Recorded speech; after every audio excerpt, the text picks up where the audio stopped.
Magandang araw mga kaibigan. Bigyan natin ng reaction, opinion itong post El Chica. Binira ni Direk Daryl Yap si Father Flavi Villanueva matapos i-share ni Derek ang isang video kung saan tahasang inamin nito na siya ay isang dating adiktos, kasabay ng panawagan niya na ipakulong si BP Sara Duterte dahil sa umano'y maling paggamit ng confidential funds. Okay, so in fairness dito sa paring ito, maganda ang kanyang nagawang pagtulong sa mga nangangailangan, sa mga pobre, sa mga naligaw ng landas kasama ng pagiging adiktos. Kaya nabigyan siya ng Ramon Magsaysay Award for this year 2025. Bibihira pong makatanggap ng Ramon Magsaysay Award. So, mataas ang respeto ko sa kanya, sa kanyang pagiging pare, sa kanyang ginagawang pagtulong sa mga kapuspalad.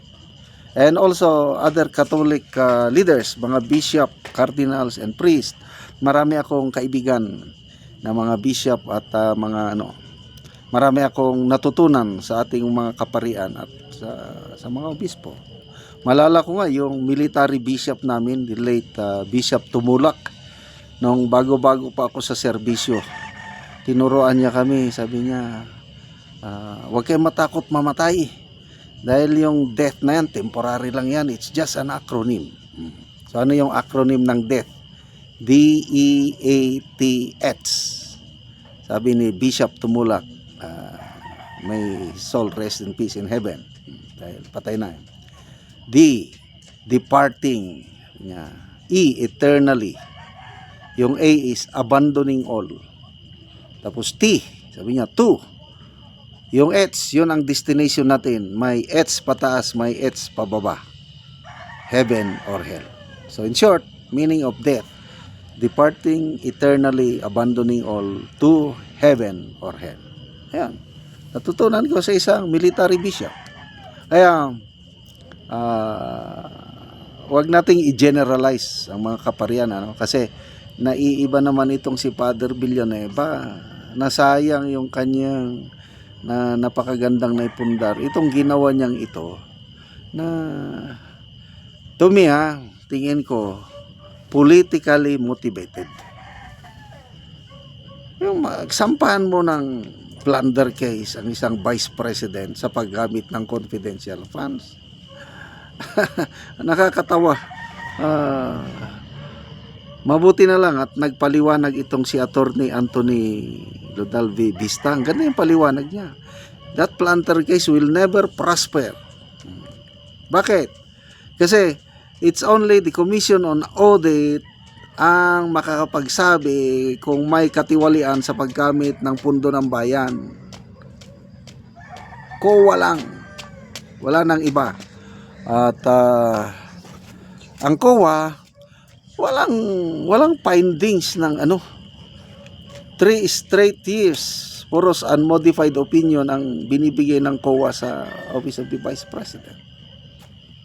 Kung may katiwalian si VP Sara sa paggamit ng kanyang confidential funds, dapat by this time ang COA nagsampa na ng reklamo, ng complaint sa ombudsman dahil yun ang proseso. Parang ombudsman, yan, gagalaw na. Wala naman. Yan lang, notice of disallowance doon sa 73 million. It's not a finding of guilt, yung notice of disallowance. May mga kakulangang papeles lang, and I believe right now na isubmit na.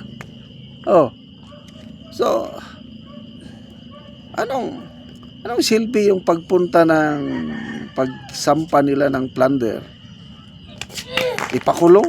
No way, hindi niya may kukulong si BP Sara. Tanggalin niyo muna siya sa pwesto. And the only way nga matanggal siya sa pwesto is through impeachment. So yung kanilang plunder case is wala, political noise lang, sabi ni Attorney Vista. Pang headlines lang yun para lalo nilang mapasama si may duman akong mga kaibigan. Pang headlines lang yun para mapasama nila si BP Sara sa social media, sa eyes ng publiko. But you can never destroy, you can never put down a good man or woman down.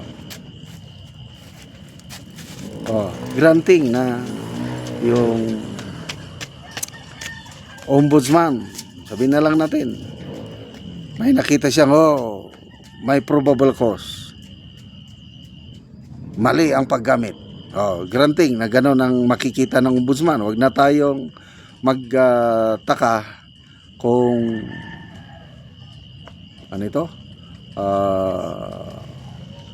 ganyan ang findings ng ombudsman. Hindi niya pwedeng sampahan ng kaso si BP Sara sa Sandigan Bayan. Ganun lang yun. Why? Kasi impeachable official siya eh. So anong purpose nila sa pagsampa? Again, political noise. Pwede, yung findings ng ombudsman, isasubmit nila as evidence sa impeachment court. But again, talo pa rin sila kasi dapat COA. Kung COA ang mag-submit ng findings na nilustay ni BP Sara ang kanyang confidential funds, yan, talagang madutlan, matatamaan si BP Sara. Kailangan kung ombudsman lang, kung wala. Kaya it's all political noise.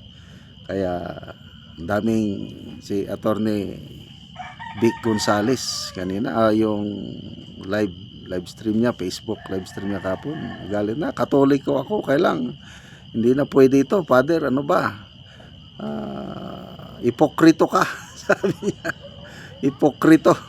Ito naman si Derek Darrell Yap, dito sa post na ito, sabi niya, huwag kang, basahin ko lang, nandito, sabi niya, kapal ng mukha ng paring ito, mother, father ka. Salamat sa mga nagtatanggol kay BP Sara. Excuse me. Maraming salamat mga kaibigan sa inyong pagsubaybay sa ating channel. Nakakatulong kayo na malaki sa tribong Talandig ng Bukidnon dahil ang income natin sa channel na ito is pantulong sa tribo. Namimigay tayo ng mga livelihood assistance sa kanila. Nagpapatanim ng saging lakatan at Arabica coffee. Panoorin niyo ang video na ito.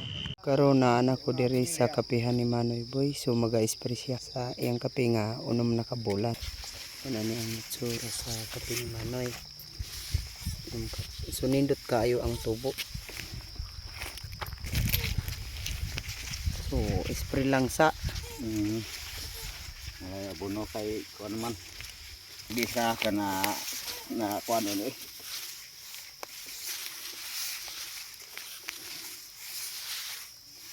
na anay mga sanga-sanga. O karon maupod ni ang naulay nga maupod ni ang tulo na kabulan nga ikaduha niyang tanom nga kape. So maayo gyapon ang tubo gawas nga hinlo pod.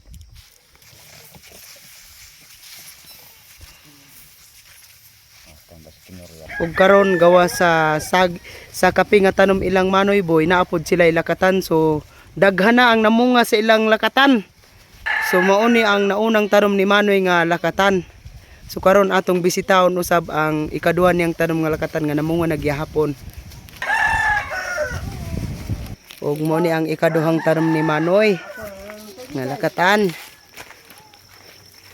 So naanay mga bunga.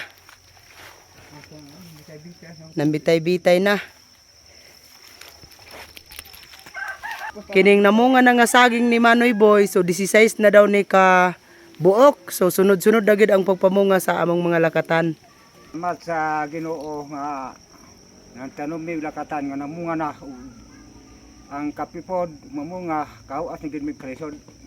Oo. Salamat kayo sa Ginoo kayo nagsuporta aning mga lakatan ug kape. So pila na gani ni kabuok man imong lakatan kapunuan?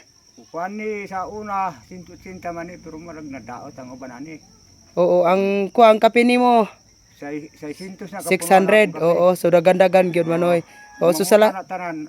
So awas na ning kalisod ba. salamat kayo Manoy. Salamat ko.